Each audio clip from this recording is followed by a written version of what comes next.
हमारे पास होते हैं दो बीकर होते हैं, दोनों बीकर में अलग अलग हमारे पास विलियन को हम लोग भर के रख देते हैं और इसे गैल्वेनिक तार से जोड़ देते हैं। चित्र अनुसार आप देख पा रहे हैं और दोनों बीकरों को आपस में हम लोग और इसे गैल्वेनिक तार से जोड़ देते हैं, उसे जोड़ देते हैं जो उल्टा यू आकार के नली होता है, जो बहुत ज्यादा खास होता है और इसमें से जो जिंक छड़ है एनोड की तरह काम करता है कैथोड, बहुत ज्यादा आप सबके लिए खास है दोस्तों। इस वीडियो को आप पूरे लास्ट तक देखना, आपको पूरा चीज समझ में आएगा। नमस्कार दोस्तों, आज की इस नए वीडियो में आप सभी लोगों का स्वागत है। आज की वीडियो में हम लोग बात करने वाले हैं फ्रेंड, केमिस्ट्री का एमपी क्वेश्चन हम लोग देखेंगे। बीएससी थर्ड सेमेस्टर में कौन कौन से इंपॉर्टेंट क्वेश्चन है जो हमारे एग्जाम के बेस पर आईएमपी है और लगातार कौन कौन से सवाल पूछे गए हैं, इनको आज हम लोग पूरा डिटेल करने वाले हैं। तो पूरा वीडियो के लास्ट तक आप बने रहिएगा दोस्तों, और जो भी आपके पास पढ़ने का मटेरियल है उन पर आप चिन्ह लगाते जाएंगे, क्योंकि पेपर आपका बहुत ही ज़्यादा पास है। इस कंडीशन में आप सभी लोग चाहेंगे कि कुछ आईएमपी क्वेश्चन बता दें, और केमिस्ट्री विषय देख करके तो सभी बच्चे लगभग डरते हैं, मैक्सिमम स्टूडेंट परेशान ही रहते हैं। केमिस्ट्री सब्जेक्ट ऐसे बहुत कम स्टूडेंट हैं जो केमिस्ट्री पढ़ना चाहते हैं, लेकिन हम चाहते हैं कि केमिस्ट्री का स्कोप बहुत अच्छा है, आप बहुत अच्छे से तैयारी कर सकते हैं, बहुत इजी पेपर है और चैप्टर भी बहुत कम देखने के लिए मिलता है, ज़्यादा कुछ नहीं है। तो इस पार्ट में आप लोग दो चीज़ पढ़ेंगे, एक तो इनऑर्गेनिक केमिस्ट्री है और दूसरा है फिजिकल केमिस्ट्री है। ये दोनों भाग को इस चैप्टर में, मतलब इस सेमेस्टर में शामिल किया गया है।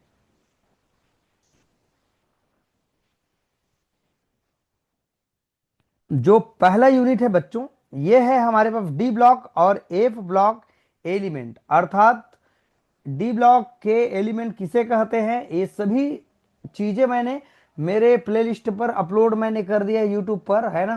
प्लेलिस्ट में जाइएगा और जाके उनको सीक्वेंस देखना, बहुत अच्छे से देखना, आपको मजा आएगा पढ़ करके, आपको बहुत अच्छा से एक नॉलेज मिलेगा बच्चों। तो जाके उनको लेक्चर वाइज देखना, समय हो तो स्पीड बढ़ा लेना और वीडियो का क्वालिटी भी थोड़ा से बढ़ा लेना।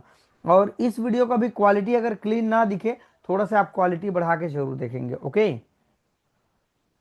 तो पहला यूनिट है हमारे पास डी ब्लॉक एलिमेंट क्या है, दूसरा है हमारे पास इसी यूनिट का हमारे पास चैप्टर दूसरा है एफ ब्लॉक एलिमेंट, जिसमें लेंथेनाइड और एक्टिनाइड के बारे में हम डिस्कस किए हुए हैं।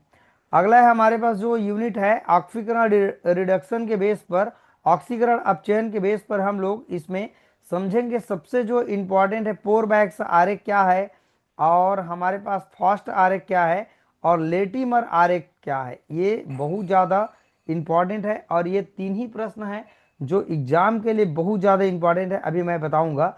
और उसके बाद बच्चों इसमें एक पार्ट और दिया है, उप सहसंयोजी रसायन क्या होते हैं, यौगिक क्या होते हैं, इनको दिया हुआ है। दूसरा यूनिट कंप्लीट है। तीसरा यूनिट है हमारे पास थर्मोडायनेमिक्स, जो लॉ होते हैं, first law, second law, third law, ये बहुत ज़्यादा इंपॉर्टेंट है। तो ये हमारे पास जो तीसरा यूनिट है पूरा उष्मागतिकी है, थर्मोडायनेमिक्स है। लास्ट है स्टूडेंट यूनिट जो हमारे पास 4 है, इलेक्ट्रोकेमिस्ट्री है, विद्युत रसायन क्या होते हैं। ये सभी चीज को बहुत अच्छे से मैंने वीडियो पर एक्सप्लेन किया हुआ है, आई होप आपने उनको देखा होगा। नहीं देखा है स्टूडेंट, जाके देखना, मजा आ जाएगा, अच्छा से वीडियो आपको मिलेगा सीक्वेंस से। अब चलो, ये तो समझ में आ गया है कौन कौन चैप्टर में क्या क्या यूनिट दिया है, मैं पूरा आपको बताते जाऊंगा और जो जो इंपॉर्टेंट है उनको आपको नोट डाउन कराते जाऊंगा। आप सब लोग ध्यान से पढ़ना समझना। ये टोटल है आपका 100 नंबर का पेपर होना है, जिसमें 30 नंबर का इंटरनल, 70 नंबर का आपका मेन एग्जाम होगा। जैसे कि आप लोग यहाँ देख पा रहे हैं, इंटरनल एग्जाम आपका 20 नंबर का होगा, 2 बार आपको देना रहेगा, है ना। और जिसमें आपका अच्छा से नंबर आएगा, है ना, उसी नंबर को क्या किया जाएगा, इंक्लूड आपके लिए किया जाएगा, ठीक है। तो यहाँ पर बच्चों हमारे पास 2 बार इंटरनल एग्जाम होना है और 10 नंबर का आपका क्या है, असाइनमेंट होना है। टोटल नंबर कितना हो जाएगा हमारे पास, ये 30 नंबर का हो जाएगा। और ये सब पैटर्न आपने लगातार 2 सेमेस्टर दिया हुआ है, वहीं के पैटर्न है, कितना कितना नंबर का आना है, एक एक नंबर, और यहाँ पर आपका चर्चा नंबर और 10 नंबर का, ये सब चीज़ क्लियर आपको समझ में आ गया है। अब ये यूनिट वाइज जितना क्वेश्चन है उनको यहाँ पर प्रश्न की जो सूची उनको दिया है, तो मैं सीधा आपको चैप्टर में लेके जाऊंगा, वहां पर ये सब चीज आपको एकदम क्लियरली समझ में आ जाएगा। ठीक है, तो यहाँ पर क्वेश्चन का जो यहाँ पर दिया है ना पार्ट बहुत लंबा चौड़ा है, इसीलिए कह रहा हूँ इस वीडियो को आप लोग पूरे लास्ट तक देखना, समझना है ना। बहुत अच्छा आपको आईएमपी क्वेश्चन मिलेगा। चलो स्टार्ट करते हैं। यूनिट पहला, D block element, F block element क्या होते हैं। ये तो हमारे पास ऑब्जेक्टिव प्रश्न है, ये सभी ने आप मार्केट में किताब लिया होगा, मटेरियल पढ़ने का आप सबके मार्केट में अवेलेबल है, जहां जहां आप जिस प्लेस में रहते हैं वहां से आप इनको पढ़ सकते हैं। इस पर हम टाइम पास नहीं करेंगे, नहीं तो 1 घंटा मुझे एक वीडियो में लग जाएगा। ये एकदम इजी चीज है, आप इनको पढ़ सकते हैं। सबसे पहली चीज है हमारे पास, सभी संक्रमण धातु परिवर्ती ऑक्सीकरण अवस्था दर्शाते हैं, क्यों दर्शाते हैं, ये हमारा पहला सवाल है। और हमारे पास संक्रमण जो तत्व होते हैं, एस ब्लॉक जो तत्व होते हैं उनसे कम क्रियाशील होते हैं, क्यों। एस ब्लॉक के एलिमेंट अधिक क्रियाशील होते हैं और डी ब्लॉक के एलिमेंट हमारे पास कम क्रियाशील होते हैं कंपैरिजन, राइट ना। तो यहां पर यह सवाल दिया हुआ है कि हमारे पास जो परिवर्ती ऑक्सीडेशन नंबर क्यों चेंज करते हैं, मतलब ये ऑक्सीडेशन नंबर इनके चेंज होते रहते हैं, कहीं पर +2, कहीं पर +3, कहीं पर +1 होगा, कहीं पर 2 होगा। जैसे आयरन का होगा 2+, आयरन का होता है 3+, कॉपर का 2+ और कॉपर का 1+। तो ये ऑक्सीकरण चेंज करते रहते हैं। ये पहला सवाल आप लोग थोड़ा से पढ़ेंगे जरूर, एमपी सवाल है यहाँ पर। अब ये देखो, स्कैडियम की केवल +3 ऑक्सीकरण अवस्था होती है और स्कैडियम के यौगिक रंगहीन तथा प्रतिचुंबकीय होते हैं। देखो सबसे इंपॉर्टेंट चीज है, अगर डी कक्षक पूरी तरह से भरे रहेंगे, अर्थात देखो दोस्तों, जब प्लस और माइनस चार्ज लगा रहेगा है ना, तो ही हमारे पास वो आयन के रूप में काम करेगा। ठीक है, अब हम एक बात समझते हैं, स्कैडियम के एटॉमिक नंबर होता है 21, राइट ना, और उसका इलेक्ट्रॉनिक विन्यास आपने वीडियो में देखा होगा, तो 4 इसमें 2 होता है और 3D में 1 होता है। अगर हम स्कैडियम के पीछे +3 ऑक्सीडेशन लगाएं, अर्थात +3 यहाँ पर चार्ज लगाएं, इसका मतलब ये हुआ कि ये तीनों इलेक्ट्रॉन निकल गया, 2 और 1 3 निकल गया। तो इसका मीनिंग क्या हुआ, डी पर 0 इलेक्ट्रॉन हो गया। जब किसी भी डी ब्लॉक तत्वों में अगर डी में इलेक्ट्रॉन पूरी तरह से भरे होते हैं, अर्थात 10 में 10 भरा है और इलेक्ट्रॉन एक भी नहीं है, तब उसका जो कलर होता है वो कैसे कलर होता है, कलरलेस होता है, कोई कलर नहीं पाया जाएगा और वो हमारे पास डाई मैग्नेटिक होगा, है ना। डाई मैग्नेटिक मीन्स प्रतिचुंबकी यहाँ पर होगा। जब इलेक्ट्रॉन डी कक्षक में पूरी तरह से भरा होता है, जिसको मैंने पूरा वीडियो में एक्सप्लेन किया हुआ है, और ये प्रश्न कलर और चुंबक के बेस पर, नो डाउट मैग्नेटिक के फील्ड पर और कलर के फील्ड पर हमारे एग्जाम में ये आता ही आता है। तो ये प्रश्न को आप सभी लोग बहुत अच्छे से कर लेंगे। तो यहाँ पर दूसरा जो क्वेश्चन दिया है सबसे इंपॉर्टेंट है बच्चों, इसको आप चिन्ह लगा लेंगे। ठीक है, आप पढ़ते जाएंगे मेरे वीडियो, अगर देख के अगर आप इसको देखते हैं पढ़ते हैं तो अभी भी वक्त है, आप बहुत कुछ कर सकते हैं, बहुत अच्छे नंबर ला सकते हैं फ्रेंड।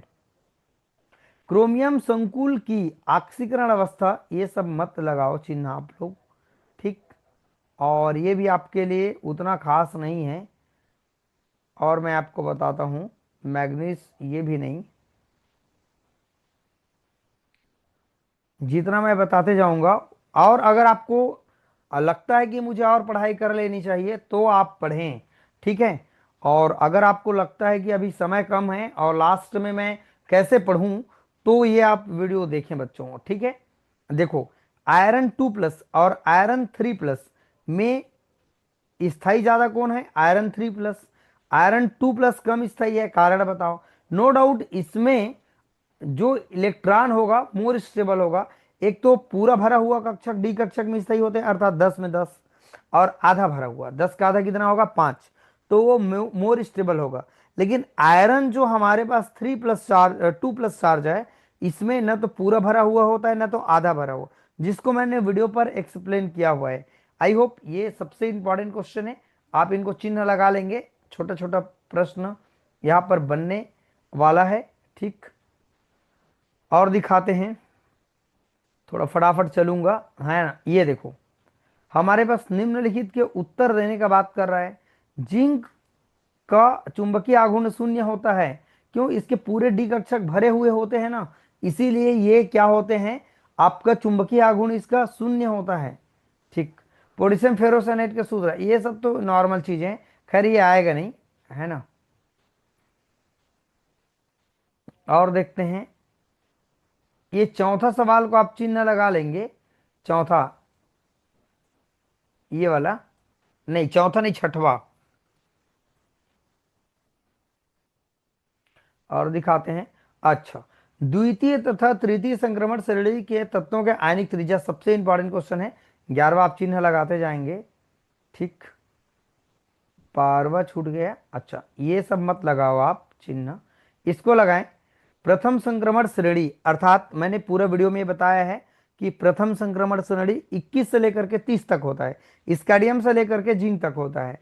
इट्रियम से लेकर के आपका कैडमियम तक। द्वितीय संक्रमण श्रेणी होता है 39 से लेकर 48 तक। और तृतीय संक्रमण श्रेणी 57 तथा 71 से लेकर के आपका 80 तक तृतीय संक्रमण श्रेणी होते हैं। इसके बारे में पूरा मैंने वीडियो में एक्सप्लेन किया है। आई होप आपने उनको चिन्ह लगाया होगा। चिन्ह लगा लेंगे, इसको आप ज़्यादा ना पढ़ें, थोड़ा बहुत हल्का फुल्का पढ़ना अलग चीज़ है।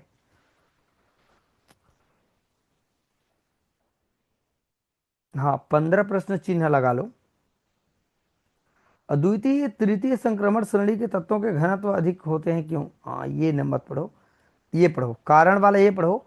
5D तत्वों की आयनिक ऊर्जा 3D तत्वों की अपेक्षा अधिक स्थायी होती है, ये कारण वाला क्वेश्चन आप सब लोग चिन्ह लगा लेंगे। और देखते हैं। अच्छा, ये देखो, अधिकतम ऑक्सीकरण अवस्था प्रदर्शित करने वाले संक्रमण तत्वों का नाम संकेत बताना है, तो ये एम बताएगा इसमें हमारे पास 3D संक्रमण श्रेणी में। यहाँ पर पूछा है कौन कौन ऑक्सीकरण देता है, अब प्रथम संक्रमण, द्वितीय और तृतीय संक्रमण श्रेणी में। ठीक है। और देखो, प्रथम संक्रमण श्रेणी के तत्व मुख्यतः उच्चतम स्पिन वाले संकुल का निर्माण करते हैं। कोई ज्यादा खास नहीं एकदम है। ये पढ़ लेंगे। कमरे के तापमान पर जो पारा होते हैं ना, वो लिक्विड होते हैं, क्यों? ये थोड़ा आप पढ़ सकते हैं। कॉपर की प्रथम आयनन ऊर्जा, हाँ ये भी आप चिन्ह लगा लेंगे। और इसको छोड़ के ना स्टूडेंट, कुछ कुछ और सवाल आपको देखने के लिए मिलते हैं, लेकिन इतना भी अगर आप चिन्ह लगा लेते हैं तो आपको बहुत सारा नॉलेज मिल जाएगा। फिर आप मेरे वीडियो जा करके प्लीज़ एक बार देखना, आपको पूरा समझ में आ जाएगा। अब ये देखो, संक्रमण तत्व किसे कहते हैं, डी ब्लॉक तत्व क्या होते हैं, सबसे इंपॉर्टेंट क्वेश्चन है। तो आप लॉन्ग क्वेश्चन को पहले पढ़ें, उसके बाद इस लॉन्ग क्वेश्चन से आपका शॉर्ट क्वेश्चन कंप्लीट हो जाएगा। अब ये पूरे सब चीज को आप तैयारी करेंगे। ये देखिए, पूरा इसके अथवा सवाल है अलग अलग, इनको आप तैयारी जरूर कर लेंगे। एक ही सवाल है, एक बार पढ़ते जाएंगे तो याद हो जाएगा।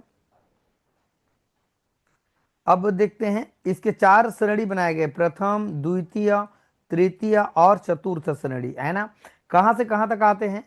21 से लेके 30 तक पहला जो श्रेणी है, दूसरा 39 से लेके 48 तक, तीसरा कहां से कहां तक 57 तथा हैप्मियम 72 से लेकर के 80 तक, सभी में 10-10 एलिमेंट को रखे गए हैं।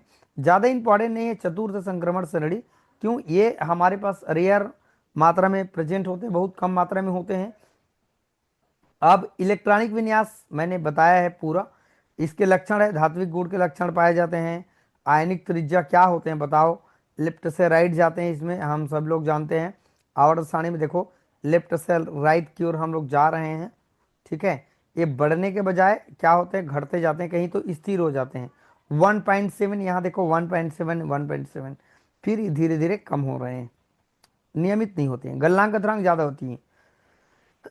सभी लोग जानते हैं हमारे पास जो सोना चांदी ये सब चीज़ है ना, लोहा वगैरह सब धातु है, इसके बीपी और एमपी बहुत ज़्यादा होते हैं। आयनिक ऊर्जा, ये सब चीज़ मैंने वीडियो पर एक्सप्लेन किया हुआ है। ये सब लक्षण है और यही सब पूछे जाते हैं। डी ब्लॉक तत्वों के रंगीन गुण के बताओ, ये 7वां टॉपिक बहुत इंपॉर्टेंट है, इसका जो टाइप्स है ना, और इसके सभी लक्षण है, कोई भी पूछ सकते हैं हमारे एग्जाम के लिए। तो उन सभी चीज़ों को, चुंबक के बारे में आप जरूर पढ़ें। चुंबकीय गुण दर्शाते हैं डी ब्लॉक के जो सभी एलिमेंट होते हैं, जनरली देखो ना, शॉर्ट में पूछे गए हैं। अनुचुंबकीय गुण भी दर्शाते हैं। अगर डी कक्षक में पूरी तरह से इलेक्ट्रॉन भरे होते हैं, अनुचुंबकीय होते हैं।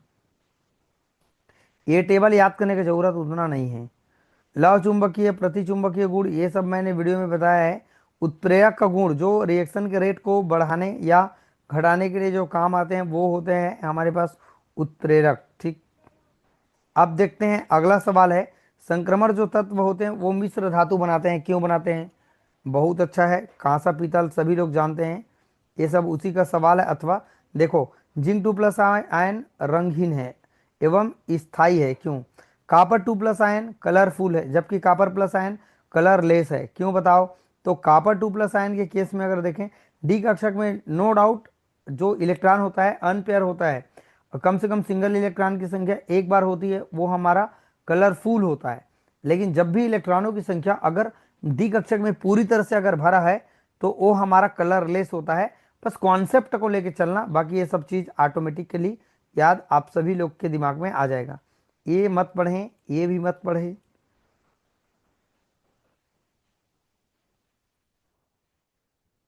बाकी छोटा छोटा कारण वाला जो प्रश्न है, आप थोड़ा ये सब ज्यादा रटने लायक नहीं है, ये सब उसके अथवा सवाल है। और अगर आप इलेक्ट्रॉनिक विन्यास जानते हैं तो ये सब चीज़ कवर कर लेंगे। बाकी इसको एकदम लाइन टू लाइन पढ़ना इंपॉर्टेंट नहीं, ये भी मत पढ़ो, ज़्यादा कोई खास नहीं है, ये भी खास नहीं, एग्जाम में पूछे ही नहीं गए हैं, आने की संभावनाएं कम होती है। ठीक है, हाँ, ये आप जरूर पढ़ें, प्रथम द्वितीय तृतीय संक्रमण श्रेणी के बारे में पूरा डिटेल जरूर करें। ये द्वितीय संक्रमण श्रेणी के तत्वों के नाम बहुत इंपॉर्टेंट है, संकेत इलेक्ट्रॉनिक विन्यास। जैसे आपने पहला संक्रमण श्रेणी का पढ़ा ना, प्रथम जो सीरीज है फर्स्ट ट्रांजिशन एलिमेंट है ना, तो वैसे हमारा द्वितीय संक्रमण श्रेणी के तत्वों के नाम, संकेत, इलेक्ट्रॉनिक विन्यास, इसको आपको पढ़ना है। तो ये इंपॉर्टेंट है। आप सब यहाँ भी वही लक्षण देखने के लिए मिलेगा। आप सब ने जैसे देखा, इलेक्ट्रॉनिक विन्यास, धात्विक गुण, आयनिक त्रिज्या, ये सब आपको जैसे ऊपर आपने देखा सेम वैसे आपको मिलेगा। ये अलग अलग इसके ऑक्सीडेशन है। अगर चाहे तो आप बेसिक पार्ट पढ़ सकते हैं। चुंबकीय गुण भी जैसे वो दिखाते थे प्रथम संक्रमण श्रेणी, वैसे ये भी दिखाते हैं, वो भी कलरफुल। ये D block element maximum colourful होते हैं। ठीक है, सबसे इंपॉर्टेंट है एल कपलिंग। एल युग्मन क्या होते हैं, बहुत ज़्यादा इंपॉर्टेंट है, आप चिन्ह लगाएं और यहाँ तक आप इनको फिल कर देंगे, लिख देंगे। 3 नंबर का ये सवाल है, 3 या 4 नंबर से ज़्यादा आपको नहीं पूछेंगे। ये सब ज़्यादा रटने लायक नहीं है, ना याद भी नहीं करना है इसको ज़्यादा। अब आ जाते हैं हमारे पास दूसरा जो यूनिट है, इस चैप्टर है हमारे पास एफ ब्लॉक एलिमेंट। बहुत बड़ा सिलेबस, तो चैप्टर कम है, यूनिट कम है, लेकिन सिलेबस थोड़ा से बड़ा जरूर है।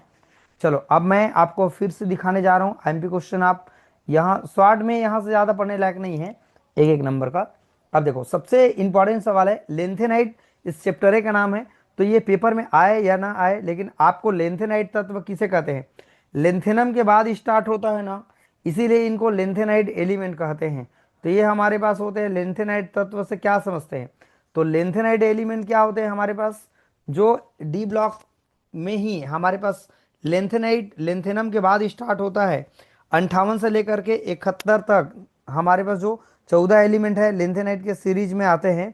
तो जैसे आपने डी ब्लॉक के बारे में नाम संकेत देखा, देखो यहाँ दिखाएगा 57 से, है ना, लेकिन 57 से स्टार्ट होता है इसीलिए इसको बता रहे हैं।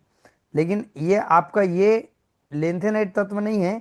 58 से लेके 71 तक 14 एलिमेंट पाए जाते हैं। इलेक्ट्रॉनिक विन्यास आप जरूर पढ़ें, ये तो नॉर्मली चीज़ है। इसके ऑक्सीकरण के बारे में थोड़ा आप जानकारी ले सकते हैं, पढ़ सकते हैं। और हाँ, यहाँ पर सवाल दिया है कि लेंथेनाइट के स्थायी संकुल नहीं बनाते हैं, कारण बताओ। नहीं है उतना इम्पॉर्टेंट। एक बात याद रखेंगे, लेंथेनाइट एक्टिनाइट संकुचन हमारे एग्जाम के लिए इंपॉर्टेंट है और ये सवाल पूछे गए हैं।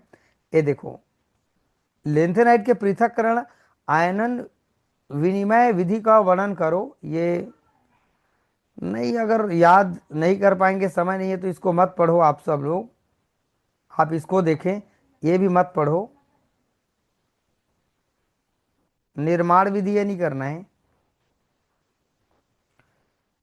समय देख करके चलना पड़ता है। अब ये देखो, जैसे हमने लेंथेनाइट के बारे में बात किया, वैसे हम एक्टिनेट के बारे में बात करेंगे। लेंथेनाइट संकुचन नहीं मिला क्या? ऊपर में कहीं पर होगा शायद, आप लोग देखना अगर मिल जाए तो वो इंपॉर्टेंट सवाल है। मैं नीचे अभी दिखाता हूँ आपको। ये देखो, अभी आपने देखा पूरे लेंथेनाइट के बारे में, अब मैं बात करूंगा एक्टिनेट। ये आपका 89 के बाद 90 से स्टार्ट होता है, एक्टिनियम के बाद स्टार्ट होता है, इसीलिए एक्टिनियम कह रहे हैं, है ना, एक्टिनाइट कह रहे हैं। ये कहाँ से स्टार्ट होते हैं? देखो, 89 के बाद 90 से लेके 103 तक, ये आपका 14 जो एलिमेंट है उसको हम लोग लेंथेनाइट की सीरीज में रखे गए हैं। और ये बच्चों लेंथेनाइट, ये आवर्त सारणी वगैरह सब आप पढ़े हैं। हाँ, ये पढ़े लेंथेनाइट संकुचन की व्याख्या करो, सबसे इंपॉर्टेंट सवाल है, यही पूछने की संभावना है। वैसे ही हमारे पास एक्टिनाइट ये संकुचन दिया है ना, इसके ऊपर वाला लेंथेनाइट संकुचन भी मिलेगा, आप उनको चिन्ह लगा लेना। दोनों में तुलना अगर करने का बात करें और समानता का बात करें, ये बेसिक चीज है। अगर लेंथेनाइट एक्टिनाइट के बारे में आपको जानकारी मिल गया तो दोनों में आपको समानता और डिफरेंट बताने में कोई अंतर नहीं होगा। मत पढ़ो इसको, लंबा चौड़ा कहानी है। पश्च एक्टिनाइट, पश्च लेंथेनाइट, मध्य समानता बताओ, ये आप पढ़ लेंगे। हम्म। और है हमारे पास, ये सब ज्यादा रटने का नहीं है,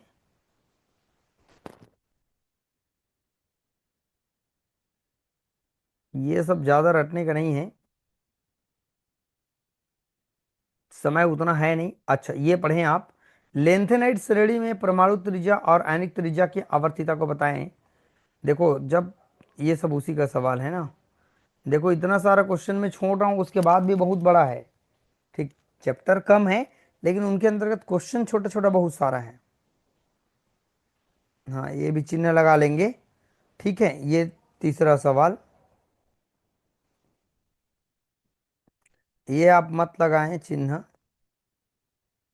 ये भी मत लगाएं।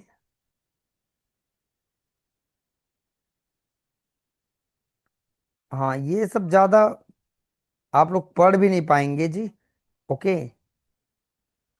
लास्ट टाइम में इतने सारे। और ये इसका ऑक्सीडेशन नंबर जरूर पढ़ लेंगे। ऑक्सीडेशन केवल बेसिक चीजें हैं, जितना आप पढ़ पाएंगे, ये इतना नहीं पढ़ना है।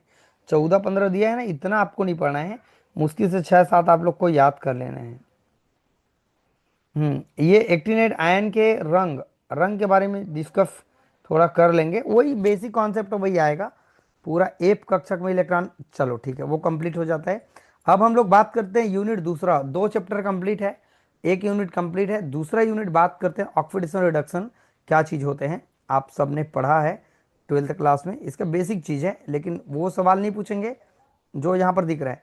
ऑक्सीकरण अपचयन का सिंपल परिभाषा आप लोग जाने, क्योंकि उसके बेस पर ये पूरा चैप्टर हमारा चलने वाला है। ओके, सबसे इंपॉर्टेंट है लेटीमर आरेख क्या होते हैं, है ना। यहाँ पर पूरा परिभाषा सहित दिया है और मैंने वीडियो में पूरा एक्सप्लेन किया है। पोरबैक्स आरेख क्या है ये भी आप पढ़ें, एक और मिलेगा आपको, है ना। 3 आपको फास्ट आरेख, ये तीनों आपके लिए शॉर्ट में पूछ सकते हैं, लॉन्ग में पूछ सकते हैं, जो भी पूछे भाई। लेटीमर आरेख क्या होता है, क्लोरीन के लेटीमर आरेख के उदाहरण से समझाएं, इसको आप पूरा तैयारी कर लेंगे। जैसे सवाल दिए हुए हैं इस तरह से आपको देखने के लिए मिलेगा। फिर वही सवाल आ गया, फर्स्ट आरेख क्या है, इनको संक्षिप्त में समझाओ।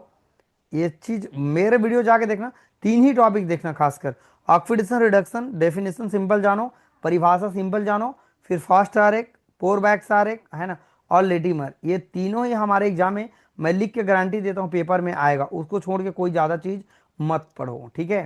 मैं पक्का गारंटी देता हूँ वो सवाल आएगा। कोऑर्डिनेशन केमिस्ट्री क्या होते हैं, हमारे पास वीडियो में मैंने बहुत अच्छे से डिटेल किया हुआ है, बार बार आपको मैं कह रहा हूँ बच्चों कि ये हमारे पास जो टॉपिक है उसको मैंने देखो, सबसे पहले हम नामकरण सीखें कि कोऑर्डिनेशन कंपाउंड का नामकरण कैसे करें। ये आपका नो डाउट एक एक दो दो नंबर के सवाल में आपको मिल जाएगा।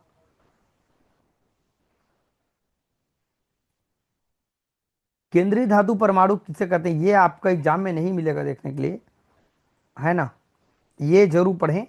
5वां सवाल,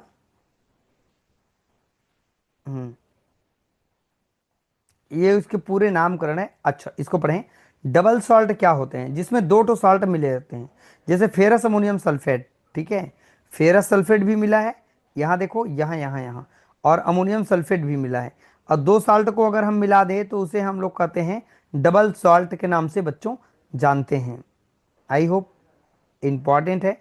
डबल सॉल्ट को आपने चिन्ह लगा लिया होगा। अब हमारे पास है जो लिगेंड होते हैं ना, उसके बारे में यहाँ पर चर्चा किया गया कि हमारे पास डाइडेंटेन लिगेंड क्या होते हैं। लिगेंड हमारे पास वो होगा जो लोन पेयर ऑफ इलेक्ट्रॉन देता है सेंटर एटम को, केंद्रीय धातु को, वो हमारा क्या होता है? लिगेंड होता है। अब वो कई प्रकार के होते हैं, एक दंतुर, दो दंतुर, त्रिदंतुर, मोनोडेंटेन, डाइडेंटेन, ट्राइडेंटेन। वो होता है हमारे पास लिगेंड। क्या होता है? लिगेंड, जो सेंटर एटम को लोन पेयर ऑफ इलेक्ट्रॉन क्या करता है? देता है। अभी देखो, ये लिगेंड के बारे में यहाँ पर आप परिभाषा जरूर पढ़ें। ये हमारा पूरा लिगेंड है। देखो, एक दंतुर एक दाता स्थान है, ये जैसे अमोनिया, वाटर, कार्बोनिल, है ना। और द्विदंतुर में देखो हमारे पास दो स्थान दाता होगा। देखो यहाँ से लेके एथिलीन डाइमीन है ना, यहाँ से लेके यहाँ तक, ये ई एन लिखा है ना, एथिलीन इसका नाम है। NH2 CH2 CH2 NH2। तो यहाँ पर जो स्टार दिख रहे हैं ना, वो लोन पेयर के दरअसल निशान है, मतलब दो इलेक्ट्रॉन, मतलब एक लोन पेयर, यहाँ इस तरीके से। ठीक, तो ये इसके एग्जाम्पल है। अब एक किलेट क्या है? बहुत ज़्यादा इंपॉर्टेंट है। किलेट को आप चिन्ह लगाएं। किलेट हमारे एग्जाम के लिए बहुत ही इंपॉर्टेंट है। और ये इसके अंतर्गत जो पार्ट है ना, इसको आप पढ़ें। कोऑर्डिनेशन नंबर क्या है ना, कोऑर्डिनेशन जो एरिया होता है वो क्या होते हैं। ये सबसे इंपॉर्टेंट है बच्चों, वर्नर का सिद्धांत। नो डाउट एग्जाम में ये पूछे गए हैं, संभावनाएं हैं, आ सकते हैं एग्जाम में, बहुत इंपॉर्टेंट है। वर्नर के सिद्धांत को आप कोई भी बच्चा मत छोड़ना, वीडियो में जाके देखना समझ में, अगर आपको नहीं आता होगा तो।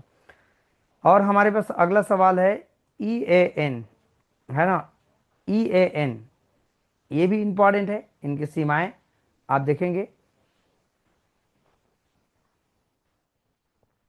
ये देखो, ये इसके एग्जाम्पल है। इसमें दो प्रकार की संयोजकता होती है, प्राथमिक द्वितीयक संयोजकता। अंदर को हम ज़्यादा एक्सप्लेन नहीं कर रहे हैं, क्योंकि बच्चों ऐसे एक्सप्लेन करेंगे तो फिर 1 घंटे का वीडियो बन जाएगा। मैं सिर्फ आपको आईएमपी क्वेश्चन बता रहा हूँ, जो जो इंपॉर्टेंट क्वेश्चन है, जो एग्जाम के बेस पर आईएमपी है, उसको मैं बता रहा हूँ, उसको आप चिन्ह लगाते जाएंगे।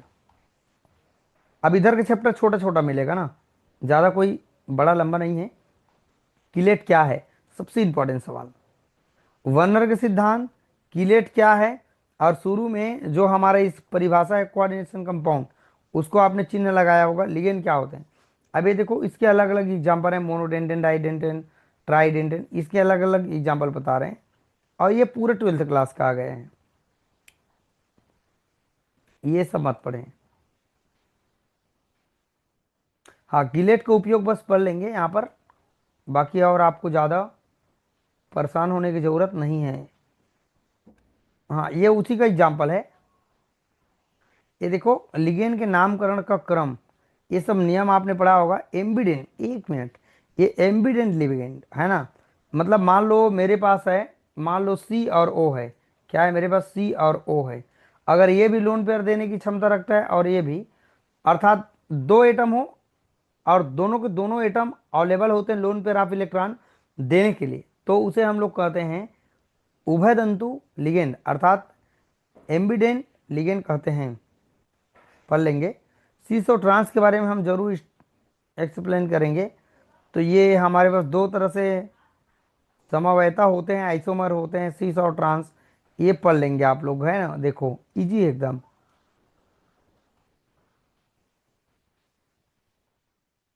हाँ, VBT सिद्धांत इंपॉर्टेंट है, चिन्ह लगा लो, बहुत ज़्यादा इंपॉर्टेंट है।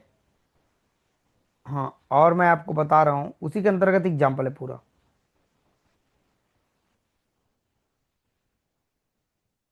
ये मत पढ़ो। देखो, संयोजकता के आधार पर उस संयोजक यौगिक में ये समझाओ, सीमाएं मत पढ़ो। ये कमी भी पढ़ने की ज़्यादा जरूरत नहीं है।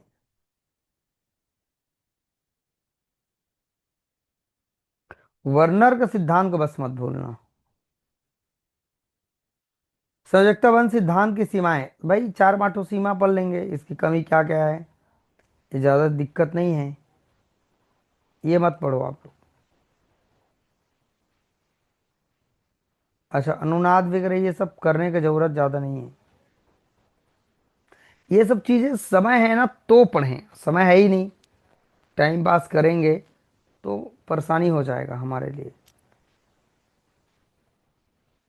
अच्छा, अब ये देखो हमारे पास संकुल यौगिक में पाए जाने वाले विभिन्न प्रकार के समावयवता, तो ये अलग अलग एग्जाम में पूछे गए हैं। ये सब चीज़ आप लोग एक बार धीरे से पढ़ते जाएंगे, आप लोगों को समझ में आ जाएगा।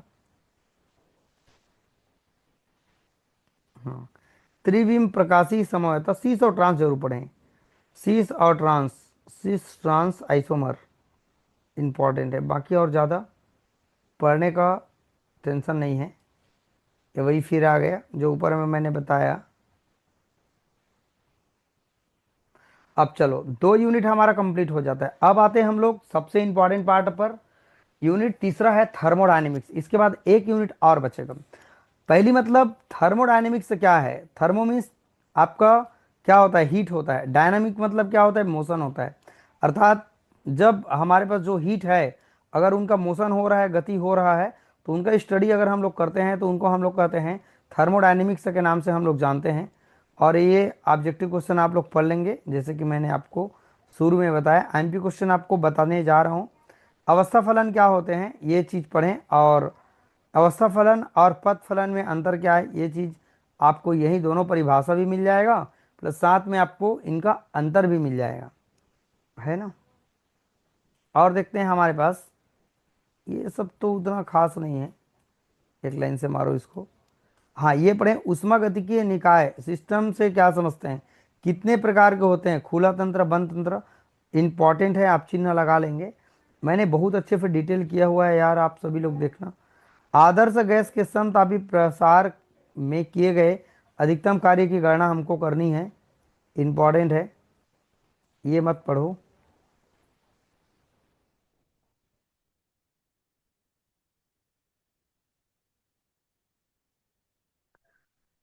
मीथेन की दहन उष्मा 212 होती है। ये सब डेटा मत याद करो, परेशान भी मत रहो, ये सब ज़्यादा नहीं करने हैं। ये पढ़ें कि हमारे पास जो सिस्टम क्या होते हैं और सराउंडिंग क्या होते हैं। जिस चीज़ को हम स्टडी करने के लिए सेलेक्ट करते हैं उसे सिस्टम कहते हैं, और सिस्टम के अलावा जो भी चीज़ बसता है ब्रह्मांड का, उसे हम लोग कहते हैं, क्या कहते हैं, परिवेश कहते हैं। ये देखो, मान लो यहाँ पर गैस भरा है, तो ये सिस्टम होगा, और इसके चारों ओर जो चीज़ घिरा है वो हमारा परिवेश होगा। हेंस का नियम, वेरी एमपी क्वेश्चन, चिन्ह लगाएं, यहाँ पर खुद बोल रहा है, देखो वेरी एमपी क्वेश्चन।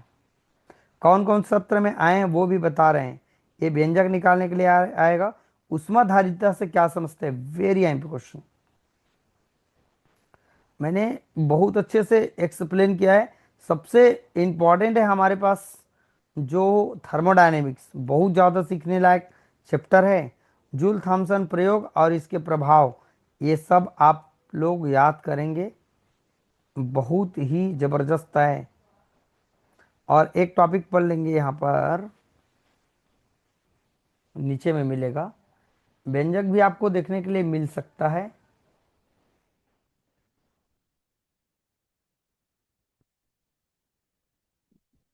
हाँ, ये मत पढ़ो, ये भी ज़्यादा करने की ज़रूरत नहीं। हम्म, अगर समय बचता है ना तो ये आप कर लेंगे आदर्श गैस के लिए, प्रसार अप्रसार के लिए। देखो, व्युत्क्रमण ताप क्या है, 2023 में पूछे हैं बिलासपुर यूनिवर्सिटी में, उस हिसाब से इनको थोड़ा सा आप लोग नोट डाउन करेंगे माइंड में। यही आपका एक 5 सालों का क्वेश्चन जो होता है ना, यही सब चीज होती है ना। उत्क्रमणीय और अनुत्क्रमणीय प्रक्रम में क्या अंतर है, ये तो नाम से ही स्पष्ट हो रहा है। देख लेंगे थोड़ा, अगर याद कर पाए तो ठीक है, नहीं तो छोड़ देना, कोई दिक्कत नहीं। अब देखो, आंतरिक ऊर्जा क्या है, एंथैल्पी में अंतर बताओ, वेरी एमपी क्वेश्चन। ये व्यंजक वगैरह सब आप लोग चिन्ह लगाएंगे। ये पढ़ें आप, सिद्ध करो, दिया है ना। इसको आप पढ़ें, बाकी ऊपर को छोड़ देंगे। सी को पढ़ें, यही बार बार पूछे गए हैं। समतापी, इसके अंतर्गत जितना सवाल है इसको आप पढ़ लेंगे। अभिक्रिया ऊष्मा मत पढ़ें बस। और यहां पर है संभवन ऊष्मा मत पढ़ो, ये भी मत पढ़ो, बस बाकी पढ़ लेंगे। ऊष्मागतिकी का प्रथम नियम, वेरी एम्पी क्वेश्चन, यही तो आपके एग्जाम में देखने के लिए मिलेगा भाई। ऊष्मागतिकी का प्रथम नियम, किरचॉफ का नियम, वेरी एम्पी क्वेश्चन, यही सब पूछे जाते हैं एग्जाम में।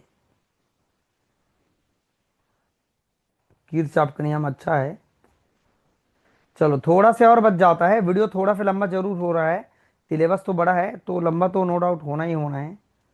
ये मत पढ़ो, ये भी मत पढ़ो। ये कुछ आंकिक प्रश्न है, चाहेंगे तो आप लोग इसको देख सकते हैं, पढ़ सकते हैं, ठीक। ये पूरे आंकिक प्रश्न हैं, अगर आप सॉल्व करें तो पढ़ सकते हैं। आप देखते हैं ऊष्मागतिकी का द्वितीय नियम, अर्थात ऊष्मागतिकी का द्वितीय नियम किसे कहते हैं। ये हमारे पास जो प्रश्न है बहुत ज़्यादा इंपॉर्टेंट है। अर्थात ऊष्मागतिकी प्रथम नियम में कुछ कमी पाया गया, सीमा पाया गया, उनके कुछ सीमाएं, उसको ध्यान में रख करके द्वितीय नियम हमारे पास जनरेट हुई, बनाए गए, समझाए गए, ठीक। ये पढ़ लेंगे। और क्या कारण है कि ऊष्मा इंजन में, ये मत पढ़ो। ऊष्मागतिकी द्वितीय नियम को बताओ, ये इंपॉर्टेंट, अलग अलग वैज्ञानिक के अनुसार अलग अलग है, आपको इतना सारा रटना नहीं है, ये पढ़ें आप लोग। आदर्श गैस के मिलाने की एंट्रोपी के लिए एक व्यंजक ज्ञात करो। ये सब पढ़ने की जरूरत नहीं है, इसको मत पढ़ो। ये प्रश्न और ऊपर में भी दिखा है ना, लेकिन ये बात कर रहे हैं एंट्रोपी के लिए, तो इसको आप कर लेंगे। एंट्रोपी ऊष्मागतिकी की साम्य क्या होते हैं। नरनष्ट ऊष्मा प्रमेय, परम शून्य ताप पर, ये है ऊष्मागतिकी का तृतीय नियम। चिन्ह लगा लो सभी लोग, ये लास्ट क्वेश्चन होगा। और एंट्रोपी वगैरह ये सब तो मैंने बता दिया आप लोग को पहले से ही। हाँ, आंतरिक ऊर्जा क्या होते हैं, नॉलेज के बेस पर एमपी है, लेकिन पेपर में ये नहीं आता है ना। विभिन्न जो किसी भी तंत्र में निहित ऊष्मा को क्या कहते हैं, इंटरनल एनर्जी कहते हैं। कार्नो चक्र, very very MP question, very MP question, इसको आप लोग पढ़ ही लें। कुल मिला के 7-8 प्रश्न आपको देखने के लिए मिलेगा इस यूनिट से। और एक और है हमारे पास कार्नो प्रमेय, कार्नो चक्र, कार्नो प्रमेय, very very MP question, very MP एकदम, बहुत अच्छा इंपॉर्टेंट क्वेश्चन है, ये मत पढ़ो। ताप का परम स्केल क्या है, समय हो तो पढ़ें, नहीं है तो मत पढ़ो, बिल्कुल मत पढ़ो, टाइम पास मत करो। ये पढ़ो, हमारे पास कारणों की, जो कारणों चक्र के आधार पर एंट्रोपिक गणना कैसे करोगे, ये पढ़ लो आप लोग। और यहां पर जो कारण वाला क्वेश्चन दिया है इसको साइड में रखो अभी। ये पढ़ो आदर्श गैस के एंट्रोपिक ताप, ये सब व्यंजक जो दिया है उसको आप लोग करें, है ना। और एक क्या हल करने की बात कर रहे हैं भाई, ये सब मत करो।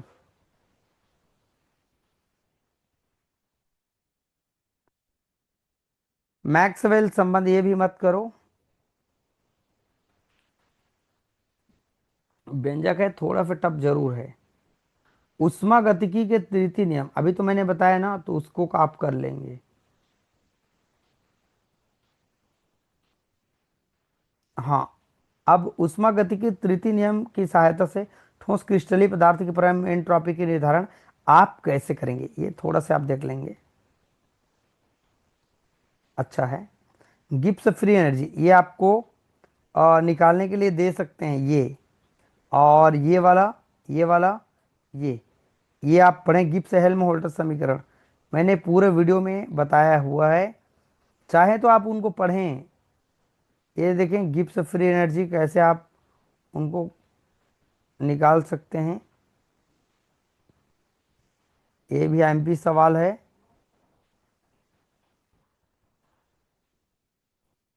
थोड़ा फास्ट जरूर हो रहा है बच्चों, ये सब मत पढ़ें जी, टाइम पास क्वेश्चन। अब ये आंकिक प्रश्न कौन से क्या क्वेश्चन आएगा आपको समझ भी नहीं आएगा, इसलिए इनको आप लोग साइड में लेकर के चलें। ये प्रश्न के चक्कर में आप लोग अपने माइंड को डिस्टर्ब ना करें। अब लास्ट हमारे पास जो यूनिट है इलेक्ट्रोकेमिस्ट्री, सबसे बड़ा हमारे पास ये यूनिट है। बहुत सारे प्रश्न आपको देखने के लिए मिलेगा, देखना ना आप इलेक्ट्रोकेमिस्ट्री में क्या क्या दिया हुआ है। आंकिक प्रश्न आप लोग चिन्ह लगा लेना ना, एक बार देख लेना हल्का फुल्का, फिर आपको तो लॉन्ग क्वेश्चन में ही सारा चीज कवर हो जाएगा। स्ट्रॉन्ग और वीक इलेक्ट्रोलाइट में अंतर क्या है? एग्जाम के बेस पर उतना एमपी नहीं है, लेकिन समझ के लिए एमपी है। ये पढ़ें, आयनों की गतिशीलता पर टिप्पणी लिखो। चित्र सहित आपको समझ में आ जाएगा देखेंगे तो। ये पढ़ें, D H O, Debye Huckel Onsager equation, आप लोग देखेंगे अभी, ठीक है। Debye Huckel Onsager equation, ये इंपॉर्टेंट है, चिन्ह लगा लो सभी लोग। अगर बच्चों चैनल में नए आए होंगे ना तो चैनल को एक बार सब्सक्राइब जरूर कर ही लेना, ठीक। ये मत पढ़ो आप लोग, ये अंतर वाला क्वेश्चन ना अगर आप देख सकते हैं थोड़ा समय निकाल के तो एक बार देखें। अब चलो लॉन्ग क्वेश्चन में चलते हैं हमारे पास।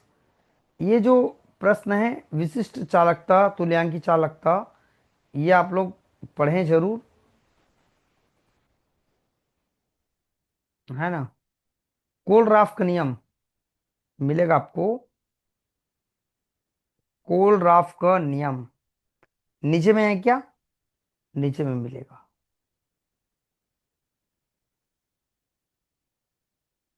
हम्म, तुल्यांकी चालकता है, मोलर चालकता तुल्यांकी चालकता, ये सब मत पढ़ो, प्रभाव वगैरह आएगी नहीं, टाइम पास करोगे तो ये चित्र वगैरह भी मत याद करो, ज्यादा उतना खास नहीं है। कोलराफ का जो नियम है बहुत ज़्यादा इम्पॉर्टेंट है, और ये हमारे एग्जाम के लिए बहुत ज़्यादा इम्पॉर्टेंट है बच्चों। इसे आप एक बार जरूर पढ़ें, कोलराफ का नियम क्या चीज़ होते हैं। ये देखो कितने सारे अथवा क्वेश्चन दिए हैं, कोलराफ के नियम ये पूरा आप पढ़ें एक बार, अच्छा लगेगा आपको। और जहां भी डाउट होगा ना आप मेरा वीडियो जाके देखना, केमिस्ट्री विनर एम के सर, चैप्टर का नाम बस आप लिखना, फिर आपको समझ में आएगा। लेकिन यहाँ इस पार्ट में आपको समझ में नहीं आएगा तो वीडियो जाके एक बार देखना, क्लियरली आपको समझ में आएगा। चलो और आगे देखते हैं, थोड़ा से और है, वीडियो थोड़ा फिर लंबा जरूर है लेकिन इंपॉर्टेंट है बच्चों। ये देखो हमारे पास जो चालकता मापी होती है, ये मैंने प्रैक्टिकल करके भी आपको बताया हुआ है कि स्ट्रॉन्ग क्या है वीक क्या है। और ये हमारे पास चार ग्राफ, आप वीडियो देखेंगे तो आपको पूरा समझ आएगा, आप पढ़ के देखना जरूर। लेकिन अगर समझ में नहीं आएगा तो मेरे वीडियो जाके देखना, मैं आपको लिख के गारंटी देता हूँ आपको समझ में आएगा। यहाँ सिर्फ दो ही चीज को बताए गए हैं, ए और बी को, और मैंने वीडियो में चार बताया है। तो यहाँ पर आपका स्ट्रॉन्ग एसिड स्ट्रॉन्ग बेस का टाइट्रेशन कैसे करोगे चालकता मापी के बेस पर, और वीक एसिड और स्ट्रॉन्ग बेस का टाइट्रेशन कैसे करोगे कंडक्टोमेट्रिक टाइट्रेशन, ये दोनों को ये प्रश्न में दिए हैं, बहुत ज़्यादा इंपॉर्टेंट है। आप सब लोग इनको चिन्ह जरूर लगा लेंगे। चालकता मापन के कोई दो एप्लीकेशन बताना है, दो ठो एप्लीकेशन आपको लिख देना है, थोड़ा सा बता देना है, ज़्यादा और नहीं। क्वेश्चन में तो ज़्यादा दिया है लेकिन आपको उतना सारा नहीं करना, ये मत पढ़ो आप लोग। ओस्टवार्ड का तनुवता नियम पढ़े आप लोग, बहुत ज़्यादा इंपॉर्टेंट है। ओस्टवार्ड का तनुवता नियम, इसके सीमाएं भी हैं, सीमा को भी थोड़ा से आपको पढ़ लेना है। और डी बाई हुकेल सिद्धांत क्या चीज़ होते हैं, है ना। और श्रांति प्रभाव सबसे इंपॉर्टेंट है, श्रांति जो प्रभाव दिया उनको काट काट के क्वेश्चन को पढ़ना है। जैसे यहाँ पर शीतलन समय, ये सब नहीं पढ़ना है आपको, शीतलन समय सिद्धांत को पढ़ें। डी बाई ह्यूकेल का सिद्धांत, आपको गोल गोल एक डायग्राम दिखेगा, देखना, ये देखो ये गोल गोल डायग्राम मैंने बोला ना, तो ये आप पढ़ते जाएंगे तो पूरा चीज़ आपको समझ में आ जाएगा। थोड़ा बहुत थ्योरी दे करके ये ज़्यादा चित्र वगैरह बताने का इसको ज़रूरत नहीं है, लेकिन ऊपर को आपको यहाँ तक बताना पड़ेगा। और यहाँ पर डी क्या है आपका, टी क्या है, सी क्या है, ये सब आपको बताना होगा। और है हमारे पास अभिगमनांक से क्या समझते हैं। ये प्रश्न उतना खास नहीं है, साइड में रखो इसको, साइड में रखो इसको। आपके पास इतना वक्त नहीं कि आप पूरे हर प्रश्न को एकदम छू छू के पढ़ ले, ऐसा नहीं है। चल सीमा ये भी साइड में रख दो, समय हो तो पढ़ें इसको, नहीं है तो बिल्कुल आप इसको टच भी ना करो। विद्युत रासायनिक सेल, सबसे इंपॉर्टेंट सवाल। इलेक्ट्रोकेमिस्ट्री जो सेल होते हैं, जैसे आपने ऐसा डायग्राम देखा होगा, डेनियल सेल, बहुत इंपॉर्टेंट चिन्ह लगा लो उसको। और आपको बता रहा हूं मैं, नरनफ्ट सिद्धांत क्या होते हैं, पढ़ें आप लोग। ये सब इक्वेशन नहीं निकालना है, शायद इक्वेशन मैंने छोटा सा बताया हुआ है वीडियो में, उसको जाके देखें। विद्युत रासायनिक श्रेणी तत्वों के उनके क्रियाशीलता के बेस पर एक सीरीज में रखा है, इसको इतना लंबा चौड़ा नहीं पढ़ना है, वीडियो जाके देखेंगे समझ आ जाएगा आपको। ये तो प्रभावित करने वाले कारक है ना इसका।